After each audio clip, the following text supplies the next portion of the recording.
माताएं चाहती है कि बहू सीता जैसी हो। मैंने बोल भी दिया कि हाँ, बहू को सीता जैसी होना चाहिए, लेकिन सीता जैसी बहू भी उन्हीं को मिलती है जिनके घर में सास कौशल्या जैसी होती है। सास को भी कौशल्या होना पड़ेगा, सास को भी थोड़ा नरम होना पड़ेगा, सास को भी थोड़ा परिवर्तन करना पड़ेगा, सास को भी थोड़ा समझना पड़ेगा, सास को भी नई नई बहू आई है तो उसको मौका देना पड़ेगा, सास को भी थोड़ा थोड़ा माफ करना पड़ेगा। कभी कभी सब्जी में तीखा ज्यादा हो जाए तो सिर पर हाथ फेर कर कहना पड़ेगा कि बेटा कोई बात नहीं, कोई भी सीख कर नहीं आता, सब सीखते हैं, सिखाए जाते हैं, ये सास को भी कहना पड़ेगा।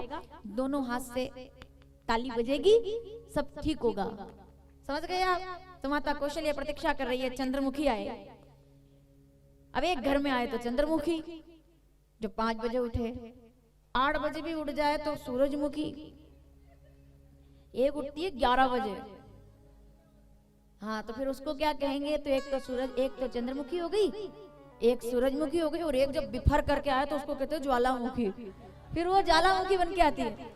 मैंने कहा नहीं, फैसला करो तुरंत, ये कमरा मेरा, ये कमरा मेरा, ये बर्तन मेरे, ये कपड़े मेरे, ये सामान मेरा, और 1 2 3 खत्म। इतनी बड़ी दीवार, उसको कहते हैं ज्वालामुखी। और अधिकतर आप देखोगे उनके अंदर पेशेंस नहीं होता, वो डायरेक्ट घर में आती, आते से ही सबसे पहले उन्होंने कहा चाबी किधर है, सबसे पहले चाबी किधर है। लेकिन घर ज्वालामुखियों से नहीं चलता, सूरजमुखियों से नहीं चलता, चंद्रमुखियों से चलता है। जब चंद्रमुखी बनकर आती, कौन है चंद्रमुखी? आइए, 4 बहुएं आई हैं। जनक जी के यहाँ से विदा होकर के बारात आई अयोध्या में। बड़ा गजब का प्रसंग है, ध्यान से सुनिएगा। राजा दशरथ सबको लेकर के आए। तीनों माताएं आरती की थाली लेकर खड़ी है, सजी हुई माताएं, सुंदर माताएं, कौशल्या, सुमित्रा और कैकेयी। तीनों आरती की थाली लेकर के और तैयार कि बहू आई है।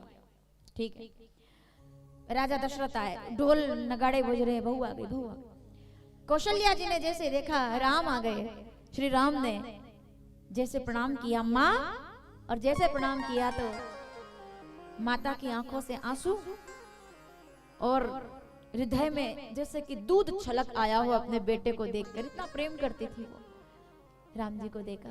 इससे पहले कि वो कुछ कहती, राजा दशरथ बोल पड़े, सावधान रानियों, सावधान, ये मत समझना कि मैं जनकपुरी से अयोध्या के लिए 4 बहुएं लेकर आया हूँ।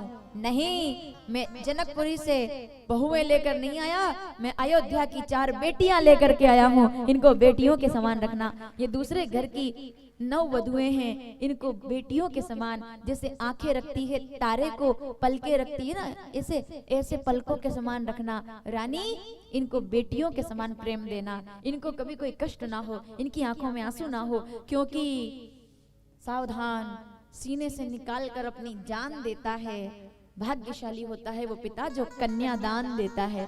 मैंने इनके पिता को रोते हुए देखा है, जिन्होंने इनको पाल पोस कर बड़ा किया है। इन पर कोई भार मत डालना, इनको दुख मत देना, क्योंकि इनके पिता ने इनको विदा करते हुए कहा था, बाबुल की दुआएं लेती जा।